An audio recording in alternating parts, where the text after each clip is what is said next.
In 1842, a church commissioned a statue of the devil and then banned it, not because it was too frightening, not because it was too demonic, because it was too beautiful. And I'm quoting directly here, this devil is too sublime. So the church did something remarkable. They replaced it. And to do that, they hired the sculptor's own brother. His version was somehow even more captivating than the one they had just banned. This is the story of the two Lucifer statues of Liège and what they say about beauty, sin, and what happens when art crosses the line the church drew itself. To understand why this happened, we need to understand where it happened. St. Paul's Cathedral in Liège, Belgium, is a Gothic structure that has been standing in some form since the 10th century. By the 1830s, it had become the city's primary Roman Catholic cathedral after the old one was literally demolished by revolutionaries who view it as a symbol of tyranny. Inside this cathedral sits one of the most extraordinary pieces of furniture you will ever see in a church. A massive carved pulpit featuring twin ornate Gothic staircases. In 1837, the church commissioned Belgium's most celebrated sculptor, Guillermo Gives, to design and build this pulpit. Its official theological theme was, and I love this, the triumph of religion over the genius of evil. So yeah, the plan from the beginning involved a statue of the devil. But here's where it gets interesting. Guillermo, who designed the whole pulpit, didn't take the commission for the Lucifer statue itself.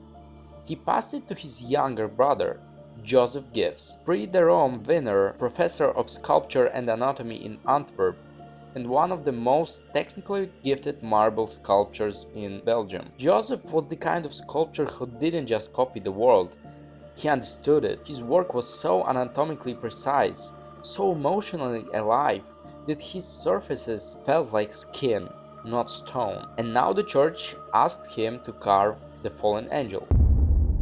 Joseph's sculpture was called L'Ange du Mal, the Angel of Evil, and when it was installed in 1842, the reaction was immediate. Think about what Joseph was actually doing here. The standard visual vocabulary for Satan in the 19th century was monster imagery, claws, horns, grotesque features, the kind of thing that would scare people. Joseph rejected all of that, because here's the thing.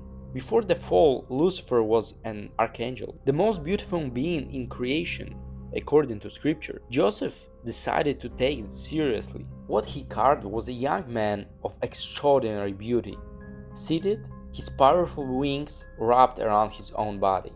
His pose echoes something like grief or thought, reminiscent of Rodin's thinker, though Joseph's piece came earlier. The features are classical, idolized, and unmistakably masculine. But Joseph also included traditionally demonic attributes, a snake, those bat-like wings, to signal this was indeed the devil. The approval committee accepted it, but when it was installed at the base of the cathedral stairs, something unexpected started happening. Female attendance at the cathedral began to rise, sharply. The priests were initially pleased. New congregants, more souls hearing the gospel. And then they noticed the women weren't coming for the sermon, they were coming for him. The local press put it in print. The statue was distracting the pretty girls from listening to the priest. The bishop Cornelius von Bommel had seen enough. He issued the formal verdict: 4 words that should be carved above every art school entrance in the world. The devil is too sublime. L'Ange du Mal was removed from the cathedral. Just like that. The bishop ordered it out. The most technically accomplished depiction of Lucifer in Belgian history, banned from the church that commissioned it, because it worked too well. Now, the church still needed a Lucifer for the pulpit. The pulpit had been built around the concept of good triumphing over evil. You couldn't exactly leave that niche empty, so they went back to the sculptor who designed the whole thing in the first place.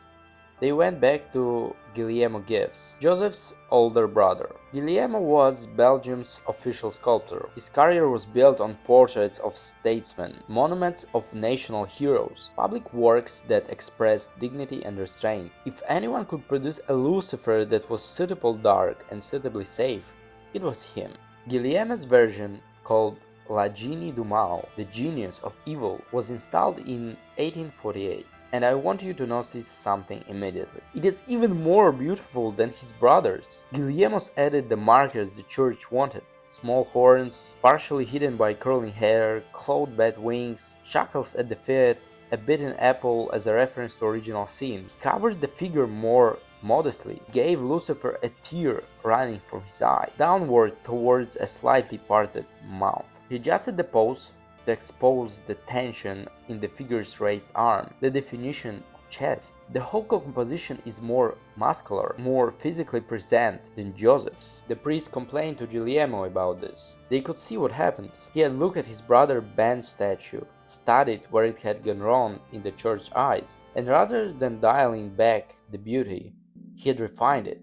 He had made it even more. But they kept it, because at this point, what were they going to do? Commission a third brother? The church recognized, however, that something beyond the sculpture control was at work here. Guillermo himself reportedly suggests as much. This was, after all, the devil. Who could guarantee that any version would come out differently? And so La Genie du Mal has sat at the base of those Gothic stairs ever since. Nearly 180 years. Pilgrims and tourists still make specific trips to Liège just to stand in front of it. Meanwhile, Joseph's band original, purchased for 3,000 florins by King William II of the Netherlands, then dispersed with his estate after his death, eventually found in a way to the Royal Museum of Fine Arts of Belgium in Brussels, where it has been since 2009. The band one is now in museum. Their placement is in the church. Both are still drawing people in. And I want to ask you this: if the most accurate possible depiction of evil is beautiful enough to stop a congregation from praying, is that the sculpture's fault, or